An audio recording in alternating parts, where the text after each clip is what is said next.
হলুদ গেঞ্জি পরাইয়া হাতে টিকিট ধরাইয়া, হলুদ গেঞ্জি পরাইয়া হাতে টিকিট ধরাইয়া, ফিফা বিশ্বকাপ থেকে দিছে বিদায় করাইয়া। ও ফিফা বিশ্বকাপ থেকে দিছে বিদায় করাইয়া। ও নেইমার প্রথম ম্যাচেই নেমে বিদায় নিল রে। ও নেইমার প্রথম ম্যাচেই নেমে বিদায় নিল রে। এখন গিয়ে অপেক্ষা কর 2030-এর। ও নেইমারকে দে বিদায় নিল রে। ও ব্রাজিলকে দে বিদায় নিল রে। ভক্তদেরকে বলে যাই শরম লজ্জার কিছু নাই।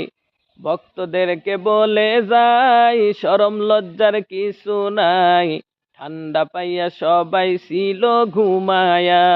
ও ঠান্ডা পাইয়া সবাই ছিল ঘুমায়া। ও নেইমার প্রথম ম্যাচেই নেমে বিদায় নিল রে।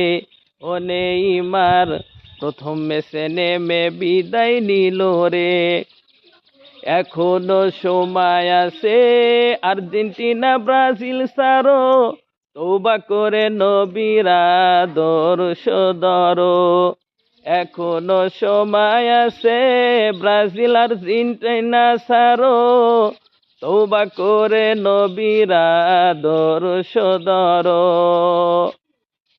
এখনই দেখবেন আপনারা অনেকেই লেখালেখি করতেছে যে নেইমার হেরেছে তো কি হয়েছে। নেইমার সকলের অন্তরের ভিতরে আছে, সকল দর্শকের অন্তরের ভিতরে আছে। দেখেন কি পরিমাণ ভক্ত হলে এরকম কথা বলতে পারে একজন বাতিলপন্থী, যাদের দেশে আজানকে নিষিদ্ধ করা হয়েছে, এদেরকে নিয়ে মানুষের কত মাথা ব্যথা, মানুষের কত ভালোবাসা। ওদের স্টাইল ধরে।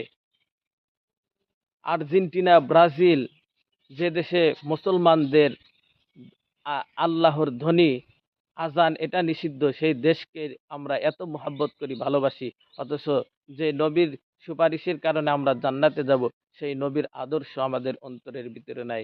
এই জন্য সবাইকে বলতেছি, যারা অন্ধ ভক্ত হয়ে এদের সাপোর্ট করতেছেন, আপনারা খাঁটি দিলে তওবা করে ফিরে আসেন। নবীর সুন্নতের উপর পাবন্দী হন, নবীর আদর্শ অনুযায়ী নিজের জীবনকে গড়ে তোলেন।